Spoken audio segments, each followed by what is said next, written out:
Welcome to MTG Ectoplasm, your home for spirits and spirit decks in the world of Magic the Gathering. On this episode, WotC's back to business as usual, banning, canceling, and also teasing. Do I got you curious? I hope so. Let's get this thing started, shall we? Let's go.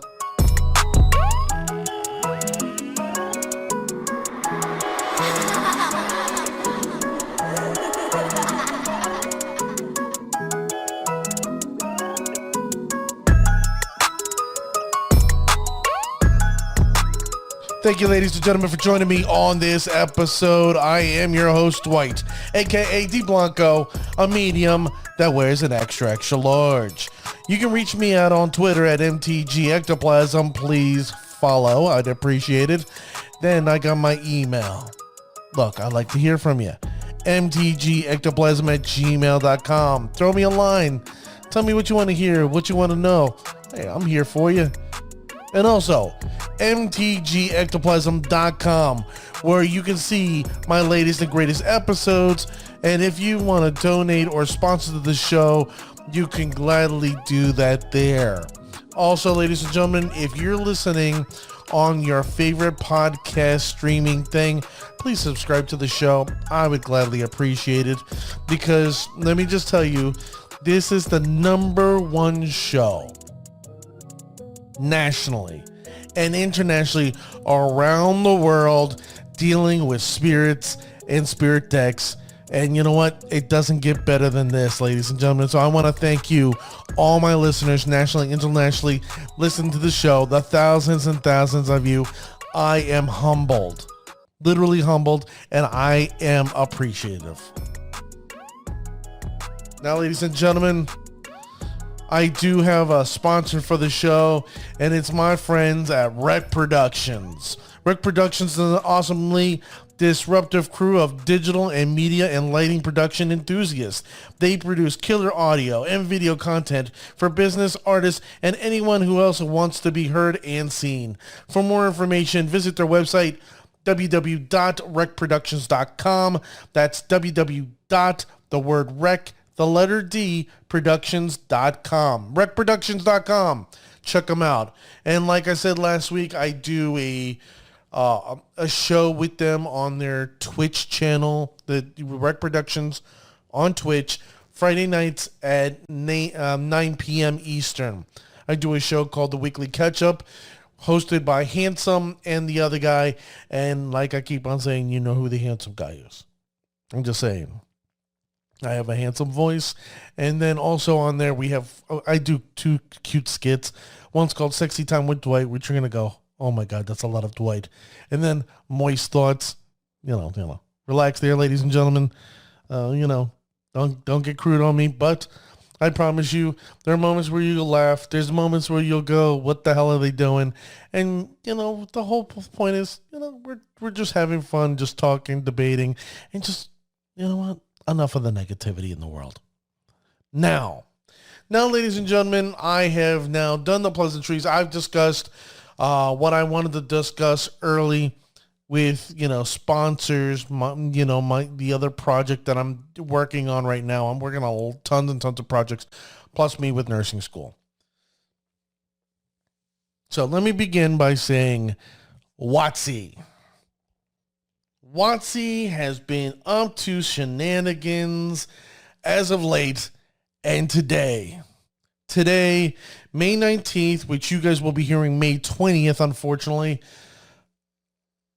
there was a banning. Now, this only matters to my friends who are playing Historic. Now, if you're not playing MTG Arena, I don't blame you. I understand. It may be a little cumbersome. It may be a pain in the ass.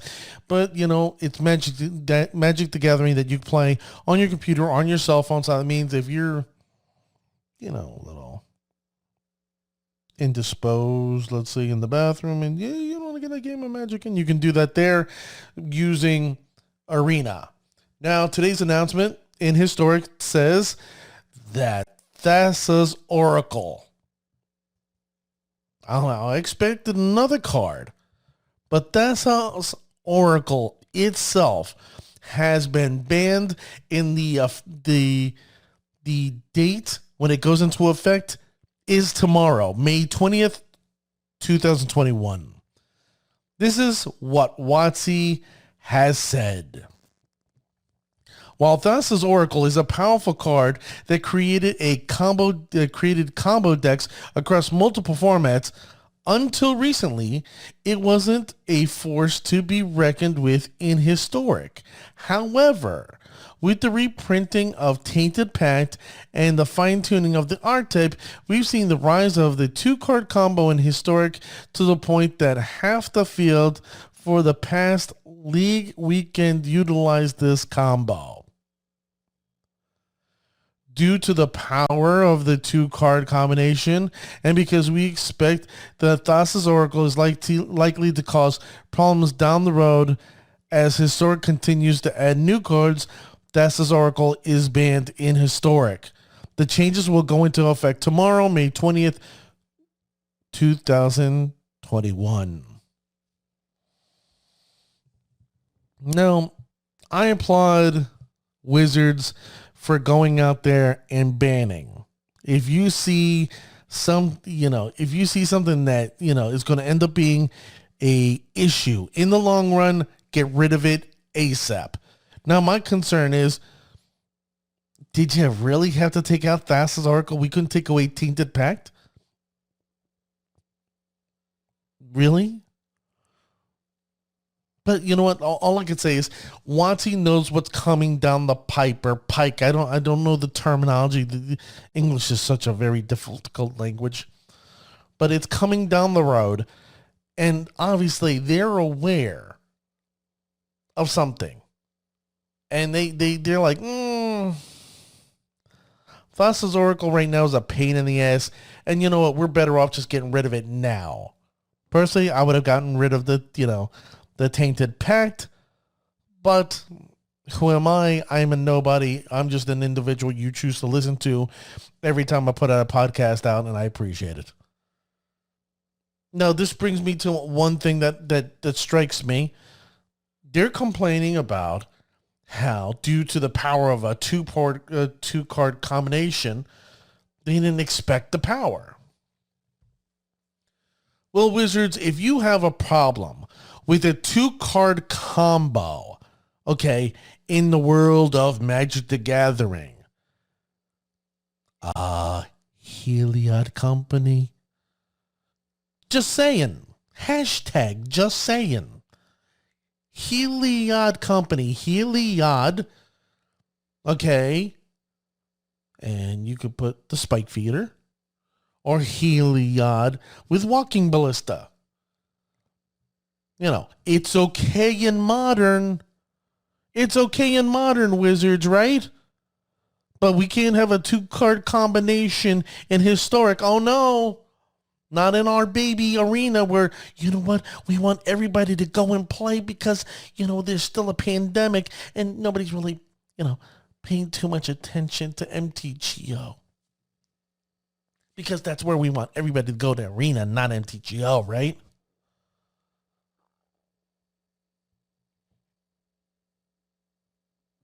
Don't BS me. Okay? I know people who can BS people left and right. I understand. I applaud you for this decision. If over half the field in a competitive format and half the deck is this, yes, remove it immediately. But don't give me this BS. Oh, well, it's a 2-card combo. Well, we got a 2-card combo in Modern, ladies and gentlemen. And can we deal with it? Yeah. Is it an unfair combo? No. But let me just tell you, ladies and gentlemen, it's hard to deal with. A lot of decks are struggling to deal with it, and it's still one of the top decks in the format. The only reason, ladies and gentlemen, that you don't see it higher on the rankings on MTG decks or freaking Goldfish, MTG Goldfish, is the fact that, you know what, doing it on MTGO, having that Heliod Company deck is a real pain in the ass. Let's be honest with one another. You have Heliod, then you have the Spike Feeder. Oh, I have infinite life. You call the judge, well, I'd like him to click every button in real life. No. On computer, yeah, it's a pain in the ass to do. Same thing with the freaking walking ballista. Go walk up to a judge. Oh, well, it's infinite. I got infinite damage here, judge. I'm saying, Wizards, if you're going to call it down the middle, call it down the middle. And I'll tell you, once everything opens up and we start having, PTQs and all this other stuff, you know what? I'm just saying Heliod. Just saying. Now, leads me to my next section. Now, notice how I said PTQs, right? Well, Wizards in their infinite wisdom has destroyed, abolished. They basically cast a wrath of God, a damnation to the Pro Tour. The Pro Tour no longer exists. It's nothing more than a fog of gnats just flying around and just we're just sitting there like carrion feeders, feeding and eating off of it. Now you're going to go, Dwight, well, tell us really how you feel. Because you're going to go, Dwight, today's episode is very negative. You've never been this negative. And you know what? I'm sorry, ladies and gentlemen. I'm not, I'm in a happy and jovial mood. And let me just begin by telling you what Watsy did with the Thassa Oracle. I applaud. I applaud 100%. With the Pro Tour, this is going to shock you, ladies and gentlemen. I applaud as well. I applaud, and at the same time, I cringe. Why do I applaud, ladies and gentlemen? Because if you sat there and looked how you, as an individual, can enter the Pro Tour and be able to compete, no, ladies and gentlemen, you didn't stand a chance in rat's hell. You had a better chance of getting Bitcoin at $1 and making billions of dollars than entering in the Pro Tour. Let's be honest with one another here. You had a better chance of getting struck by lightning or winning the lottery or someone just handing you a key to a Tesla. I hate to tell you, it's not going to happen. Well, you may get a chance to hit, in the lottery. And if you get struck by lightning and you're hearing this, I'm sorry. But realistically, you have no chance in this mudball of a planet we call Earth to get into Pro Tour. So I'm happy they did away with it. I found it, I lost my mind last year. I believe it was last year, where they were like, oh, we're doing Pro Tour. Your neighbor will know you're a winner, and your parents will know, and your dog will know, and the guy who makes your pizza is gonna know, and that your trash collecting guy is gonna know, and the guy who's painting your fence and manicuring your dog and yada yada, they're gonna know. This BS commercial.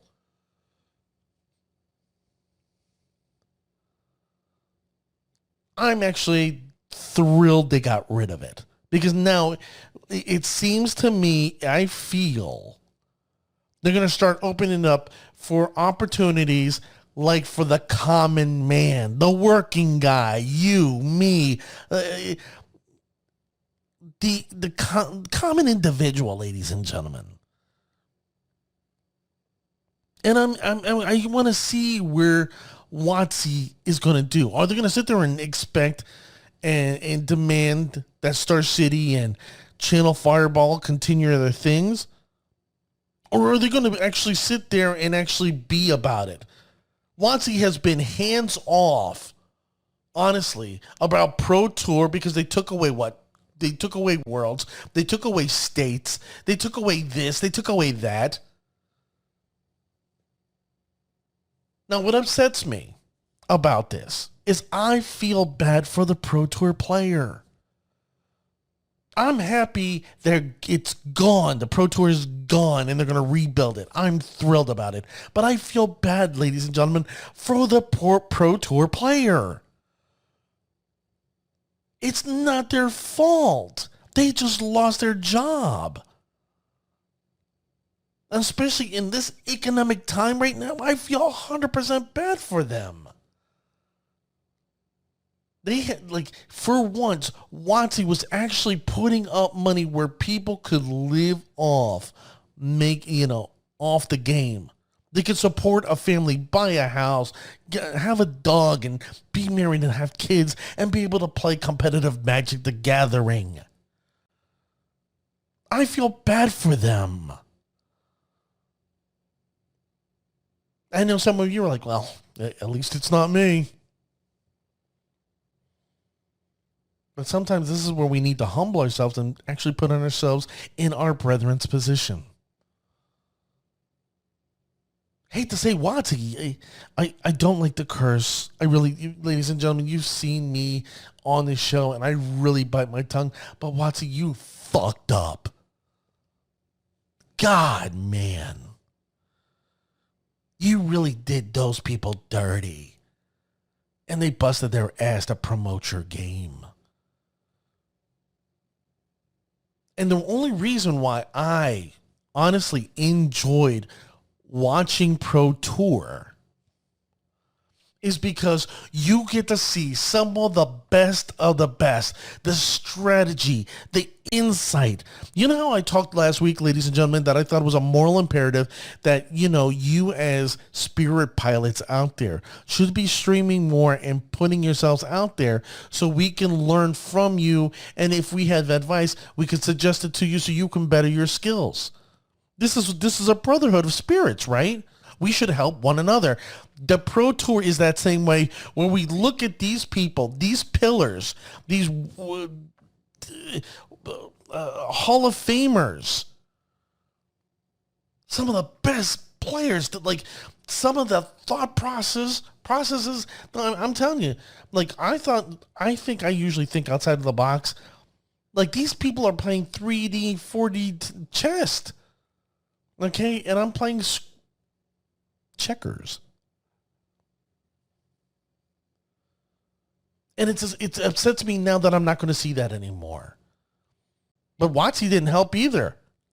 When's the last time you heard, oh, well, they're gonna broadcast Pro Tour anything where you get to see the best of the best perform? You never saw that. They never advertised it. Where? They didn't tell people like me, a person like me who spews out Magic content. They didn't go to the professor at Tolarian Academy. They didn't go to Nikachu. They didn't go to Pleasant Kenobi. They didn't go to anybody and go, hey, watch a Pro Tour. They said, well, there's Pro Tour and people will know you're a Pro Tour player and that you won and you're a champion.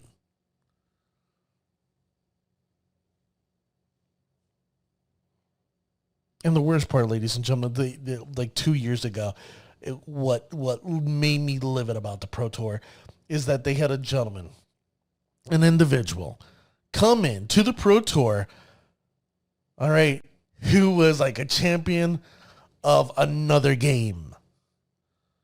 I think it was like Hearthstone or something. And you had people lined up who were automatic Magic the Gathering players who've been playing and busting their ass to get on the Pro Tour, and this guy takes his spot. And then we have these other celebrities that come in and yada yada. That's great. That's understandable. We have celebrities. Yay! Like, Seth Rogen knows that we play Magic the Gathering, and this guy knows he plays Magic the Gathering, and this guy. Yay! This is great. But what does that do? Like, does that inspire you, ladies and gentlemen? Does it? Or does it inspire you that you got some guy in like Orlando, Florida who just went, I just started playing and I've been playing about 3 years and took this deck and I mastered it and I'm kicking ass. To me, that's more of an inspiring story than some guy in Hollywood who just just made a good movie and all of a sudden, well, I'm a celebrity and I play Magic the Gathering now and I think I should be on the Pro Tour. Kiss my ass. Straight up kiss my ever-loving ass. And I'm sorry, ladies and gentlemen. I don't mean to be negative. I really don't.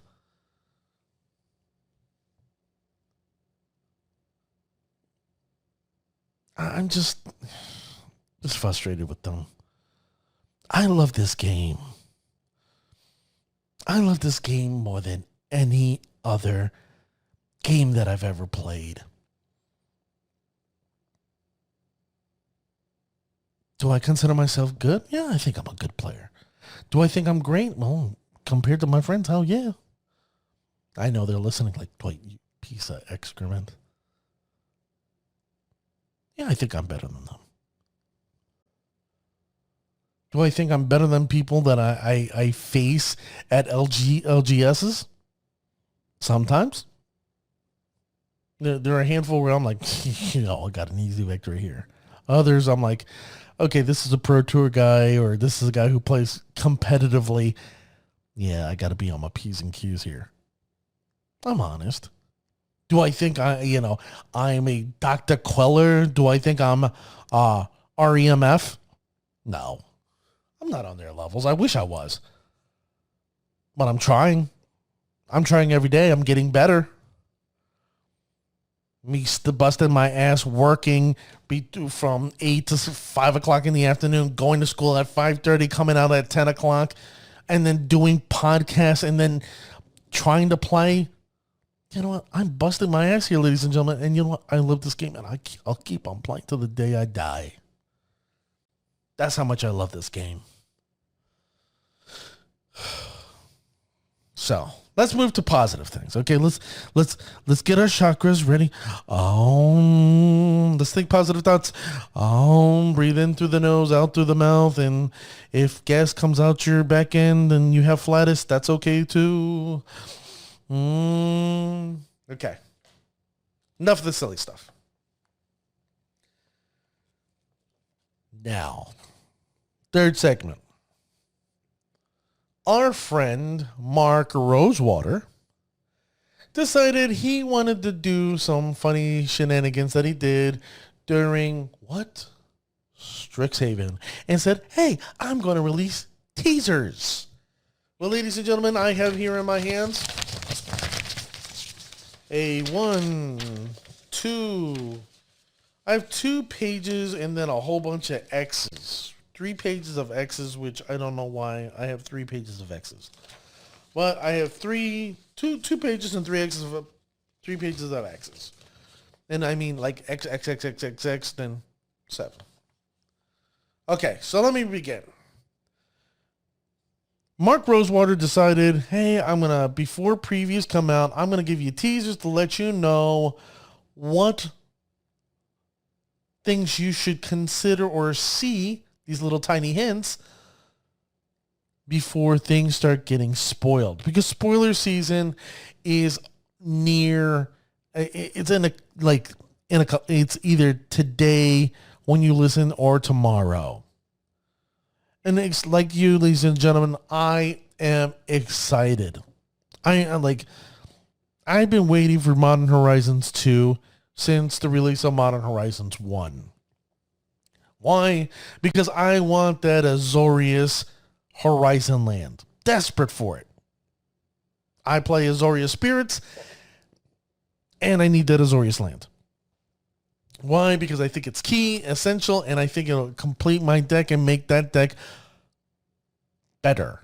A lot better. Plus, I'm also curious what shenanigans they're going to incorporate and how what cards are going to be broken.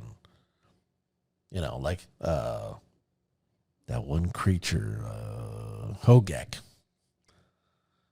Hogak was broke. I mean, do we get another crazy creature like another crazy planeswalker like Ren and 6? Who knows? So let's see what Mark Rosewater says. Ready? A legendary character, best known for having his name on a powerful card that has been banned, finally gets a legendary creature. Well, who do you think that could be? This is just my thoughts. I say it's Ashnod. I have no room for here to tell you anything, but I think it's Ashnod. Next thing it says, a theme on only a handful of cards in Modern Horizons gets a larger presence. Well, what theme did we have last time? The only theme I can think of is Force of. So we had Force of Negation, Force of Virtue, or Force of yada yada, right? I'm saying there's going to be more Forces of. That's just me just throwing it out there.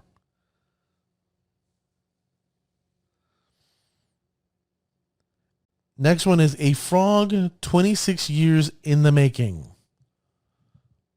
Now, I've been playing since 1999. Okay, so that's almost 22 years of straight up Magic the Gathering play.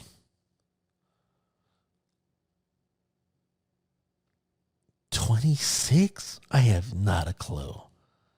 Now this better be like Prince Charming, the frog or the frog and the princess, like Disney. I don't know what frog they're talking about, but I'm curious. Then there's going to be new split cards. Okay, as an Azorius player or a band player in Spirits, I am very curious and I want to see what shenanigans will they allow me to do and play with. So there you go. I was trying to figure something more to say, but nothing. A future sight mechanic reused for the first time. Now there's two in I have in mind. One I brought up a while ago to a couple friends and they poo-pooed it. And that is Grandeur. I really love the Grandeur mechanic. I have a deck based on the Grandeur mechanic. It's just a fun deck that I play with my friends. It's Oris, where I discard it and you can't attack or cast spells, and I just return it back to my hand because I have Genesis in my graveyard. And of course, the only way I get the creatures in the graveyard is using, Fauna Shaman and also Survival of the Fittest. So I just have that recurring engine where I'm controlling and, I discard, I get the card back. Oh, that's right. All you can do is play a land, then my turn. Yep, I'm a jerk. The other mechanic I actually think it could be is Graveborn. Graveborn. If you don't know what that is, ladies and gentlemen, I'll tell you, look it up. It's an interesting mechanic. And because the fact I'm just saying the image looks like Deck and Blackblade, something tells me it's Graveborn. Just saying. Now, the next one is a character that first appeared in a Magic novel finally becomes a legendary creature.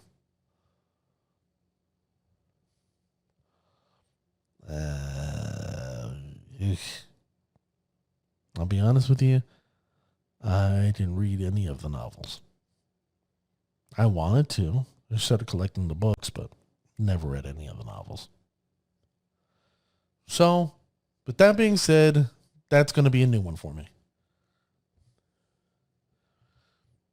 Next, you have a card with the words 4 and 14. Cards with a word 4 and a 14. I'm assuming you pay 4 mana for additional mana and they mill 14 additional cards. Or you play 4 cards from your hand and you draw 14 cards.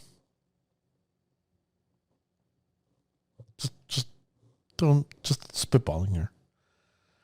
A fan favorite animal character finally becomes a legendary creature. Now, I was going to say the squirrels, but squirrels have been done. So the only thing I can think of, creature-wise, that has not been done.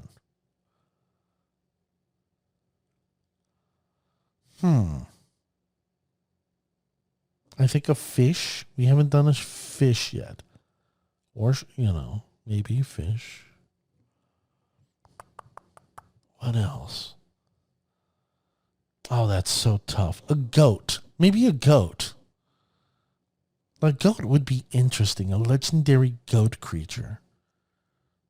Now, the next card is a white enchantment with a trigger that investigates. Well, you know what? I like that. Because of the fact that it allows us to draw more cards, especially in white. And white, there's not really that much card drawing in white. But of course, you know what's going to happen. This is going to be an EDH card, and it doesn't matter to us in Modern. Because why? EDH is the most popular format in the world of Magic the Gathering, and WotC likes to make their money on it.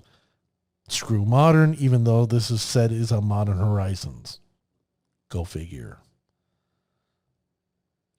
A Planeswalker from the past that has previously only had a legendary creature card.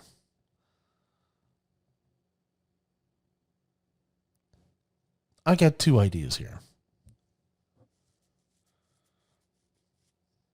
I'm going to say it's Dakin Blackblade, who was a legendary creature before. Now he's a Planeswalker. Or Mishra. Or Urza. Both of them were Planeswalkers. So it'd be neat to see them. Or how about Squee? How funny would that be? All of us are expecting one thing and they just bring out Squee. Because Squee was a Planeswalker. All right. Then this section here says, here are some snippets from rules text that appear in the set. Ooh. Rules text. Ready? Whenever you cast your third spell each turn, this happens. Well, ladies and gentlemen, no, that ain't going to happen for us in Spirits. Definitely not. Another card that's not going to happen. This is the next one. For each other ooze you control. Well, unless you're a Ninja Turtle and know the secret of the ooze, this card doesn't matter to us, but I have a friend who is a big fan of oozes, and this ooze is for you. Next card says, now this is kind of weird. It says censored. Now, there must be cursing, so you can put your personal expletive here in this section where I say censored. Ready? If an ability of a censored or another censored you control triggers, that ability triggers an additional time.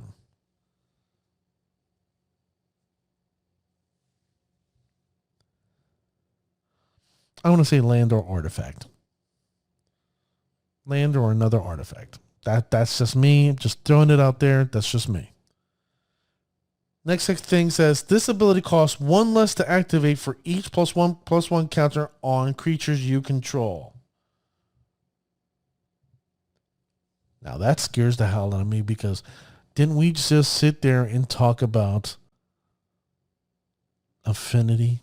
Didn't we talk about Heart and Scales affinity? This ability costs one less to activate for each +1/+1 counter on creatures you control. God, I hope that doesn't help them out. That's going to be really scary. Next card says, you may sacrifice a mountain rather than pay that spell's mana cost. I'm actually surprised it says that spell's mana cost. Shouldn't it be mana value? Aren't they changing that? Mana value? I'm assuming it's going to be like, oh, well, here's a lightning bolt and I'm going to sacrifice that and I don't know. I'll do you 2 more points of damage. Something I'm guessing. Burn always finds a way. Now, the one that everybody's talking about, they're interested in about. which as spirit players, it's not going to matter to us, but I actually think people are thinking this is a creature. I say nay. I say this is an aura. And it says trample over planeswalkers. I think that's an aura. Now the following card says, if an insect card was milled this way. Now, that's really specific. Really, really, really specific. Unless you're playing an insect deck and you're going toe-to-toe with a mill deck, don't see that card being played. Now, following card, next, says protection from permanents with corruption counters on them. Now, I saw this and I was like, ooh, this is interesting. This is a very, very interesting card. And why? Because I can see this being put on advisors. This is an advisor here. Or a cleric. Or a wizard. But I wouldn't put it past wizards to make this a spirit. If there are any spirits in this set. And why I say that way, ladies and gentlemen? Because we look at Orzhov, the white-black syndicate from Ravnica. And they're all about corruption. Just saying, ladies and gentlemen, this might be a spirit. Or a spirit. This is an enchantment that could be used in spirits. Just saying.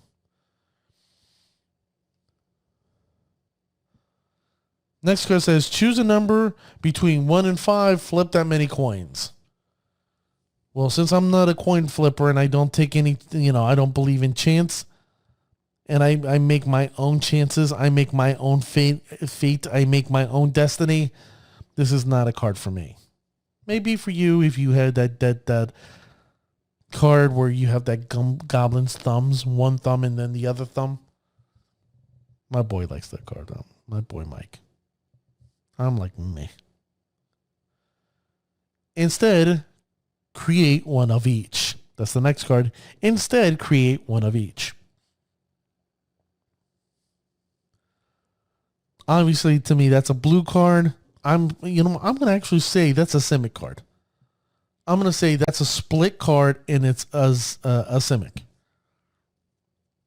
It's just screaming that way for me. Now, one of each what? I have no clue. God knows it might be just me. Oh, we're going to just create planeswalkers. One of each. That's all in play.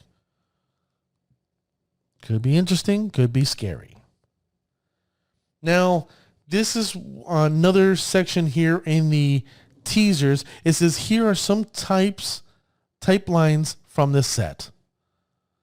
Now, I was looking forward to this because this is how I knew Spirits was going to be something in Strixhaven. Unfortunately, looking at this list, my hopes are not up at all. But there's one I'm excited to see. Actually, there's two I'm really excited to see what shenanigans WotC is doing. And I'll keep those two for last. The first is Artifact Creature Assembly Worker. Well, notice how I said before that +1/+1. Now we have an assembly worker here. You know what? It scares me to say this, but Hard Skills Affinity just may have gotten cards they need to push it over the top, and we're going to start seeing more and more on MTGO and then officially in paper as things start opening up. Now the next one is Creature Dinosaur Illusion. Now, I'm going to be one of the people that tells you I was never a fan of the dinosaur type, but I'm a fan of illusions. So it'd be funny to me to see like a 12/1 and you target it and it dies, I would laugh hysterically. Like, I just might collect the card just because it's like, that's how much I don't like dinosaurs. Never been a fan. Next card is Creature Dothy Rogue. Now, I've been playing for years, and seeing Dothy, I'm like, wow, they're going to introduce Shadow.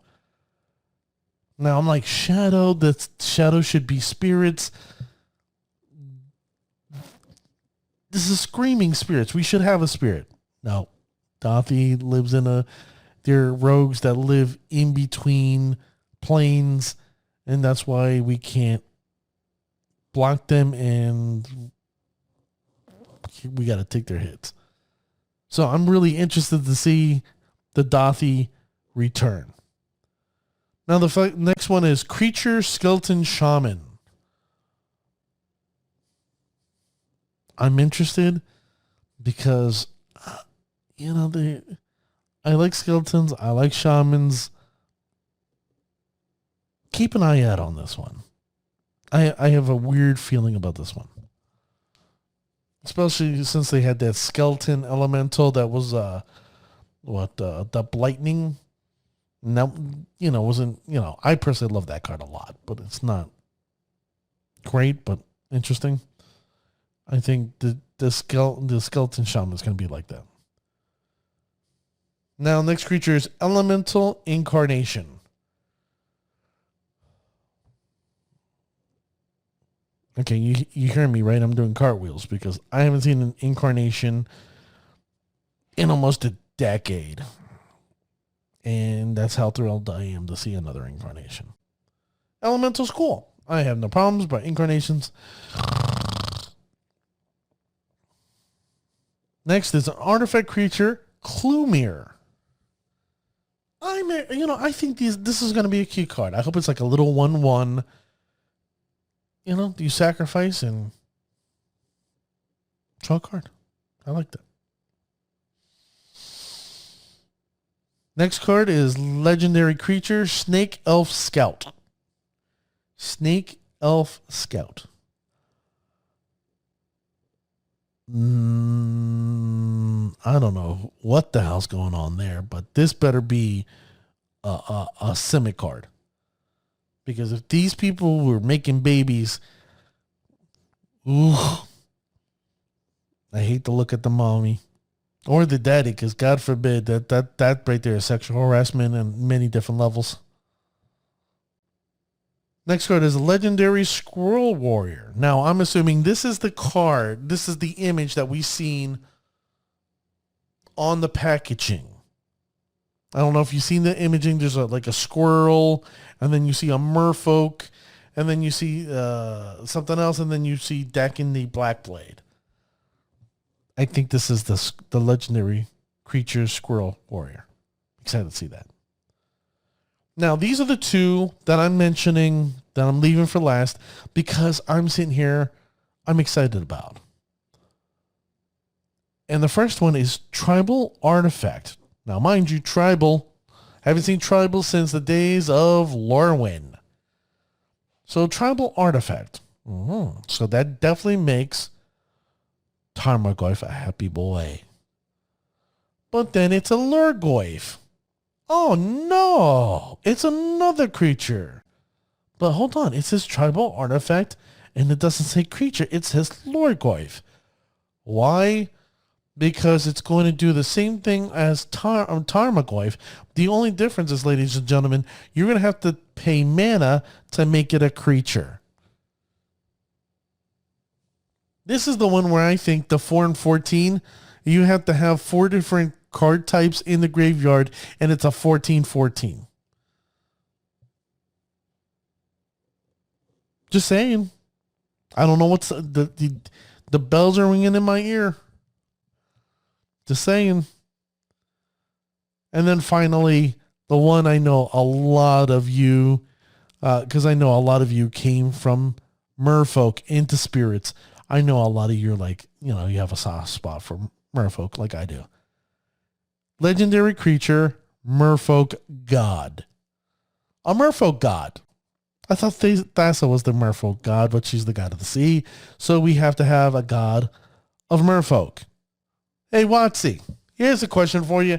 When am I going to get a god that's a spirit god? Just saying, just throwing it out there. Hey, oh, hey, go right from me, okay? Spirit god. But for my merfolk friends, I want to say mofo. Merfolk friends, you get a merfolk god. And you guys who play merfolk, God, you guys need a 1-mana creature, and this is not going to be it.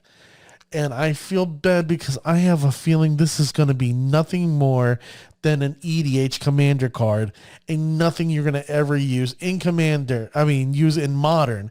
And this is a modern set. This is gonna blow my mind. I'm gonna laugh hysterically because I'm gonna feel bad for the merfolk people because the crap that WotC has introduced to spirit players since when? Oh, that's right. Since Kalheim, since we were told, oh, there's going to be a village, a town, a plane, not a plane, but a section that's basically spirits. And what spirits did we get? Meh. With the exception of Ascendant Spirit. Okay, that's seen here and there.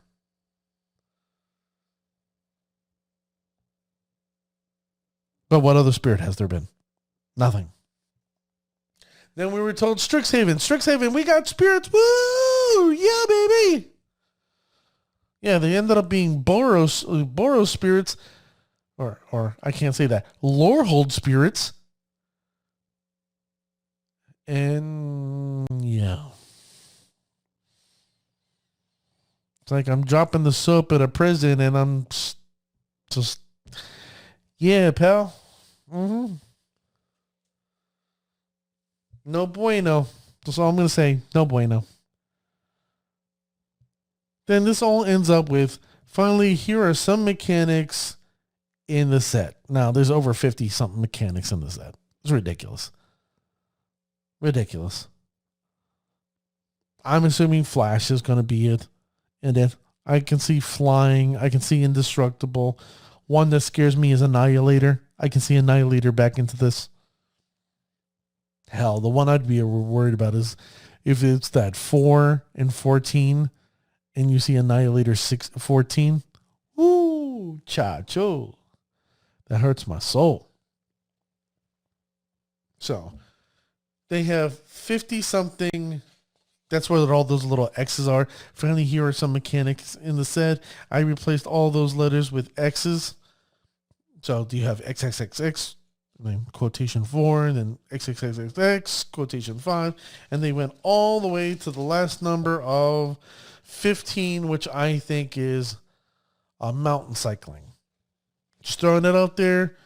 There's only one XXXX 15 times, and I think that's mountain cycling. Just throwing that out there.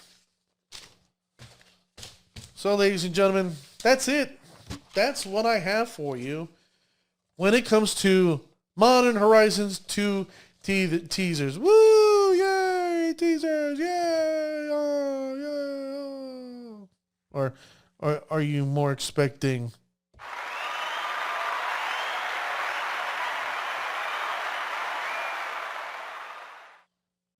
I hope so.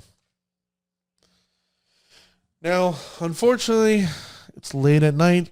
I did not have a chance to do the shout-out section, but I do promise, that this Sunday, when I do my broadcast, I will be talking about the best of the best, the cream of the crop, the creme de la creme. And I've been seeing some names up there that are kicking ass. I've seen certain players who I mentioned, they went 4-1 again. Congrats. Oh, before I leave. Okay, and I it's a moral imperative that I do this and I have to look for it on my phone, so you gotta forgive me. But I need to shout out somebody. Okay, so there's one person I'm going to shout out just because I think it's a moral imperative Okay. Unfortunately, this individual went 7-1. Okay. In a Modern League challenge. That's REMF. He went 7-1 in a Modern League challenge. Now, I don't know if you know how hard that is, but he went 7-1. I applaud you, young man, for going out there and kicking ass just like Dr. Queller does every week. But to go 7-1, and you almost went undefeated and put Spirits back to the top and prove to everybody, to show everybody that people are sleeping on Spirits when everybody should be 100% aware that Spirits is a great, not just a good deck, a great deck right now. And the problem is that we don't have enough players sitting there playing it because they're scared of what the format looks like. Don't be afraid. Take these licks. Like, if you're one of these players that, oh, I want to do good at a tournament, look at REMF. Look at Dr. Queller. Look at all the top players out there that are playing this deck. See how they're doing. Look at their sideboard. Estimate what they're swapping in, swapping out, and play the deck. I guarantee, I believe in you that you will achieve a level of success like no other deck. I believe in you, ladies and gentlemen. This is a deck. I think Spirits is not in the greatest position, but it's sure as hell not in the worst position. I think we're above 55% in almost most of our matchups. There's no free victories here. But I believe we have we can succeed in this meta, this current meta. The meta is slowing down. Yeah, there's a lot of creature destruction, but we have a lot of creature protection and a lot of interaction with our deck. So, ladies and gentlemen, like I said, I want to thank REMF for going out there and kicking ass and proving. Because I believe in him. I know you believe in him. Enough said. So this Sunday, when I do my broadcast, I promise I will do my shout out section, and I will talk about the best of the best, the cream of the crop, the creme de la creme. Until then, ladies and gentlemen, thank you for listening to the show. Remember, like the show if you're listening on that whatever podcasting you're listening to. Please follow, please subscribe, please follow, whatever you got to do. Just join the show. Join me on Twitter, MTG Ectoplasm. Email me, mtgectoplasm@gmail.com. And finally, mtgectoplasm.com. Or did I say Gmail? No, I'm so confused.